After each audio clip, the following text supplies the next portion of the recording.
Laban itu dulu. Dia orang tidak menunjuk atas dengan kita bagaimana. Kenapa kita harus bayarkan? Kenapa harus kita bayar dulu? Kenapa kita harus kita dengarkan betul? Karena kita tidak rusak nama orang sekitar kita, rusak keluarga, misalkan rusak kampung semuanya, bukan hanya kita yang rusak.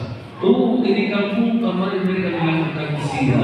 Oh, ini kampung banyak orang riba. Ini kampung ini banyak orang merokok. Ini kampung orang banyak minum khamar. Itu fitnah bukan hanya kita saja. Kampung kita akan rusaknya bagian. Maka itu harus kita tabayun dulu. Kita sebagai orang sih, kita bukan kena fitnah, kena masalah, kena musibah. Tapi harus kita tahu solusinya apa. Fitnah buat orang adalah tentang dua hal. Yang pertama wanita, yang kedua tentang